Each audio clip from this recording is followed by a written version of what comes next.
Welcome to Inside Politics. That was over an hour of Donald Trump giving a news conference, answering questions, and giving us some new information about what he intends to do, or at the very least is not ruling out when he takes office, including not ruling out a military invasion to conquer Greenland, the Panama Canal, and perhaps the annexation of the country of Canada.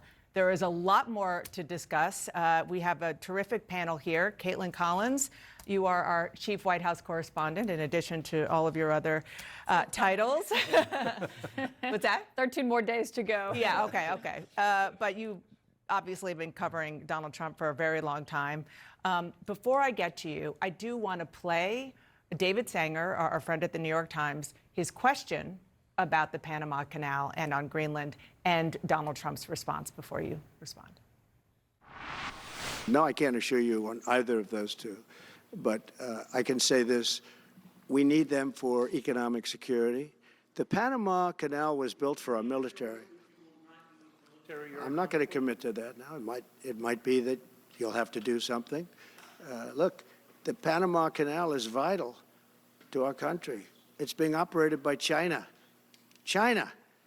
And we gave the Panama Canal to Panama. We didn't give it to China. And they've abused it. They've abused that gift. It should have never been made, by the way. Giving the Panama Canal is why Jimmy Carter lost the election, in my opinion, more so maybe than the hostages. The hostages were a big deal. Okay, so the question is, Caitlin, how much of this is Donald Trump trying to negotiate and posturing and warning them? And how much do you really think he means it, particularly given the fact that a big part of his consistent campaign message for 8 years has been, I'm going to get us out of wars? Well, I mean, it was an extraordinary moment, one of the most extraordinary moments of that press conference, where he was refusing to rule out using military force to retake the Panama Canal, something that he himself brought up, I should note, in this press conference when a reporter later asked, why are you bringing this up? Obviously, it's a signature achievement of Jimmy Carter's. He's about to be lying in state here in Washington. Trump said he was asked about it, but Trump brought it up in his opening remarks. It's something that he's been quite fixated on behind the scenes, from what I've heard from sources in the past few weeks on this issue, complaining about Chinese influence. Obviously, this was a signature achievement of Jimmy Carter's. He believed it improved relations with Latin America for the United States. And still, it's one of his biggest accomplishments that people talk about.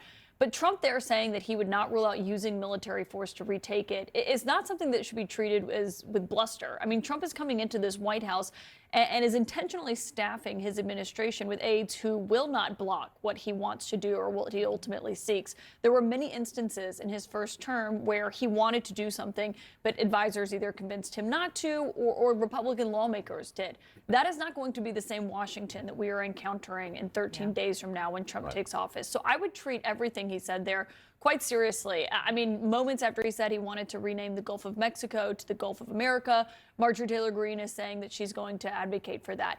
But I do want to say, one of the biggest things that stood out to me from that press conference, from moments when Trump got out there before he even started taking questions, is the level of anger. He's really agitated. Well, we know why. He made it quite clear a few moments in. It's two things. It's his legal issues overall, but it's the sentencing that he is facing on Friday that so far is still, Judge Merchan has denied efforts to delay it. His attorneys are still working to do so.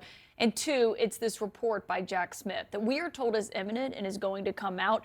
Trump was informed during that Judge Cannon down in Florida has tried to temporarily block that. Well, it's not a settled matter. We'll see if it's successful. But his level of anger over that is unmistakable. He has not been this angry since he won the election. And John, I wanted to intentionally start a little bit micro on Panama and on Greenland, particularly since his son is in Greenland as we speak.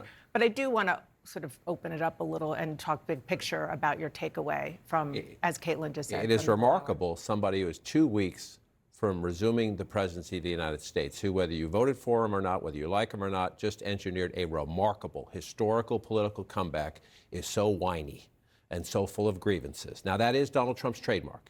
That has been his trademark since he came down that escalator. He uses grievance to keep his people together, to keep his base together, and to keep his team loyal. But he came out clearly, his lawyers had access to the Jack Smith report at a private meeting here in Washington, D.C. They have briefed him on it. He is going to now try to use every legal power he can to prevent its release. You could see how angry he was about it. There's the sentencing on Friday. He was beating up on Joe Biden, who, yes, is using his powers on the way out to sign executive orders to do things that Donald Trump fundamentally disagrees with. As Trump also did. As Trump also did, welcome to American politics. But talking about how he's inheriting a mess. He's inheriting the strongest economy in the world. It has troubles, it has potholes, it has issues, but he's inheriting the strongest economy in the world. And the Biden team is working with him, as Donald Trump's own negotiator acknowledged, on the very difficult issues in the Middle East, about hostage releasing and about trying to finally bring about a ceasefire between Israel and Hamas in Gaza. His negotiator was very polite and respectful of the Biden administration. Trump was quite scornful and not factual. Can I just say, I thought that was like a bookend to the interview Susie Wiles did, who was also very respectful when she talked to Axios about Jeff Zients, the current White House chief of staff. So you have Steve Witkoff on one end talking about working so well with the Biden team in tandem on an issue as fraught as trying to get these hostages out. You had Susie Wiles on the front end 2 days ago, yesterday, saying that the chief of staff, the current Biden chief of staff, is doing everything very kind, and yet in the middle of all that, you have Donald Trump trying to gin up this notion, to your point about grievance, saying that they're throwing everything at this to make this a very difficult transition. Everybody's still out to get him. He just won an election, and then he questioned the election again, too. It was too big to rig, he said. He won the election. He won the popular vote. He should be celebrating. He should be coming into Washington. Yes, he has very narrow majorities in the House and the Senate. It's going to be difficult to get things done, but this should be someone who is upbeat and happy to come in, but he is still full of grievances because it is his organizing principle. But there were a lot of lies in there. That was a trailer. That was an hour-long trailer for the next 4 years, in that he tells a lot of lies. He hedges, he exaggerates and hypes a lot of things. But he also made a ton of news there. You're right about the idea that it's posturing, but the idea that he couldn't rule out using either economic leverage or military force to take Greenland and the Panama Canal. He says he's going to rename the Gulf of Mexico the Gulf of America. Canada, our closest friend in the world, our neighbor to the north, a giant economic partner, is in the middle of a political crisis right now, and he just poured kerosene on the fire. Well, that's why he did it. Military action there. Yeah, he did rule out. Well, he did. He did actually rule out military action. But he said he would use economic leverage. Right. He did. He said, I will use economic force because Canada, actually, let's listen to what he said. Your neighbor's house is on fire, and you don't call the fire department, you pour kerosene on it. Let's listen. Are you also considering military force to annex and acquire Canada? No, economic force, because Canada and the United States, that would really be something. You get rid of that artificially drawn line, and you take a look at what that looks like, and it would also be much better for national security. Why are we supporting a country, $200 billion plus a year? Our military is at their disposal, all of these other things. They should be a state. That's why I told Trudeau when he came down, I said, what would happen if we didn't do it? He said Canada would dissolve. Now, if anybody has moved since Trump was elected to Canada, they're going to be looking down from the north to the south saying, okay, is this going to happen? But no, but in all seriousness, John, you said that he's pouring gasoline on a fire, excuse me, while Canada is having trouble. But the reality is that part of why Canada is having trouble and why Trudeau resigned yesterday is because of these threats. It's also because there's anti-incumbent fever globally and has been all year. The fact that they are in such turmoil, Trump believes that he has maximum leverage right now with Canada.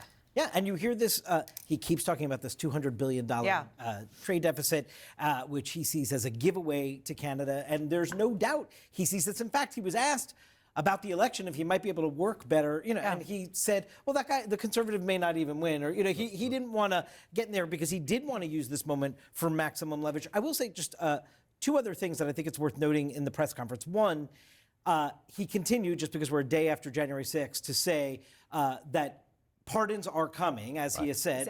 He said, I'm making major pardons. Major pardons as it relates to January 6th, though not a clear blanket pardon for everyone involved. But clearly that is still on very much front of mind for him. And I do think you heard in the press conference him at times, he was asked about prices and his comments to Time magazine about sort of expectation setting, that getting prices down is tough. He understands. You see there that he won this election on the economy and on immigration. He said that as much. And so it was interesting to hear him reassert what he said to Time, which is like, oh, prices are going to come down, but it is tough to get prices down. He wants to have that both ways.